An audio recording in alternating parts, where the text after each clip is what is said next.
कल पंजाब के ऐवान में तनख्वाहों में गैर मामूली इजाफा देखने को मिला है, वो इस तनासब के जरिए किया गया। और दूसरा ये भी बता दीजिएगा कि आप जो टीम वहाँ पे गई है कुछ चाइनीज वगैरह भी सीखी है या नहीं? चाइनीज़ बहुत मुश्किल है जी, फ्रैंकली सीखना इतना आसान चंद दिनों में नहीं होता। लेकिन चाइनीज़ हमने ये जरूर सीखा है कि मेहमान नवाजी किसे कहते हैं, हमने ये जरूर सीखा है कि इज्जत देना किसे कहते हैं, हमने ये ज़रूर देखा है कि सीखा है कि अगर आपको नज़र आए कि सामने वाला काम करना चाहता है, अगर सामने वाले के अंदर विल है कि उसको अपने लोगों को डिलीवर करना है, तो उसका हाथ कैसे पकड़ा जाता है, ये हमने ज़रूर सीखा है।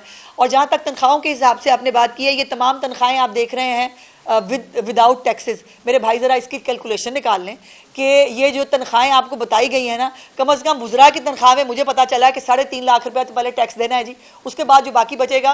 देखिए 2019 में गालिबन MPs की तनख्वाह बढ़ी थी, मिनिस्टर्स की तनख्वाह तो उस वक्त भी नहीं बढ़ी थी। सो ये तनख्वाहें बढ़ाना, ये अगर कोई बहुत, देखिए इस वक्त इंडिकेटर्स बेहतर हो रहे हैं, पाकिस्तान ट्रैक पे आ रहा है।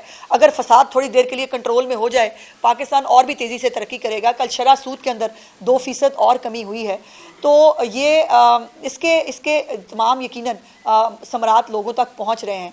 2 तरीके हैं, या तो फिर आप जो 1,90,000 मुझे तनख्वाह मिलती है उसके अंदर आप जो है वो एक नॉर्मल तरीके से अगर जी सकते हैं तो बता दें, और अगर मैं जितना हम काम करते हैं और हमारा कोई और सोर्स ऑफ इनकम नहीं है तो हमें एक रीजनेबल तनख्वाह अगर हमारे पास हो तो उसमें बुराई नहीं है। लेकिन बहुत सारे लोग ऐसे भी हैं समेत चीफ मिनिस्टर पंजाब के जो तनख्वाह नहीं लेती हैं, तो बराए मेहरबानी ये पूरी खबर को ज़रा ध्यान से अगर देख लें। बहुत सारे लोग हैं जो तनख्वाहें नहीं भी लेते हैं। लेकिन जी मैडम ये बताइएगा, आपका दौरा चाइना बहुत अच्छा रहा, लेकिन एक चीज इसमें देखने में आई, आपने सेहत पे मुआहदे किए, आपने जो है वो सनत और तिजारत के हवाले से मुआहदे किए, लेकिन ना वजीर सेहत आपके साथ थे ना वजीर सनत और तिजारत आपके साथ। नहीं, वजीर सनत और तिजारत वहाँ थे।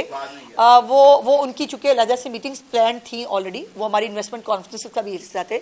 और सेहत के हवाले से भी जो देखिए वो एक फिर मियाँ साहब अगर हम 15, 20, 25 लोगों का डेलीगेशन ले जाते तो कह रहा था हाँ देखे ना जी कितना बड़ा डेलीगेशन ले गए। तो यकीन चीफ मिनिस्टर साहबा के लिए एक मुश्किल था कि उनको कम से कम लोगों के साथ 10 लोगों के साथ जो है वो तशरीफ लेके गई थी। तो ये इसलिए हर एक को साथ ले जाना मुमकिन नहीं था, लेकिन चीफ मिनिस्टर जो है वो चीफ मिनिस्टर होती है और हर डिपार्टमेंट को वो डायरेक्टली भी देख रही होती है। बताइएगा कि चाइना का और सीएम साहबा का जो दौरा है माशाल्लाह जिस आप बता रहे हैं कि बहुत कामयाब हुआ, और हम दुआ भी करते हैं इस बात पे ये पाकिस्तानी शुक्रिया, ये जो मेगा प्रोजेक्ट्स स्टार्ट हो रहे हैं और इसको कंटिन्यू हो तो ये पाकिस्तान के लिए बहुत ही खुशाइन बात है।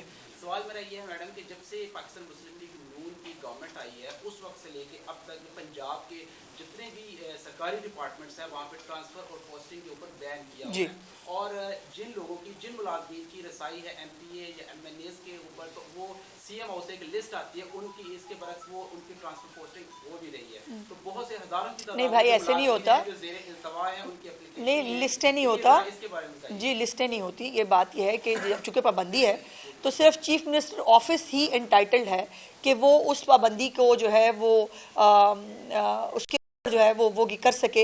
उनके पास ये इख्तियार है चीफ मिनिस्टर ऑफिस के पास कि वो रिलैक्सेशन ऑफ बैन हम भी मांगते हैं। मैंने भी अपने डिपार्टमेंट के लिए जो है वो कुछ रिलैक्सेशन ऑफ बैन मांगा है, तो उसकी इजाज़त चीफ मिनिस्टर ऑफिस देता है। लेकिन इसके ऊपर एक मैकेनिज्म डेवलप कर दिया गया है, एक कमेटी बनी है जो इन ट्रांसफ़र पोस्टिंग्स को जो है वो देखेगी, और कोई भी ट्रांसफ़र पोस्टिंग किसी MPA MNA के कहने पर नहीं हो रही। ये ज़रा MPA MNA के दुख तो सुने जाके।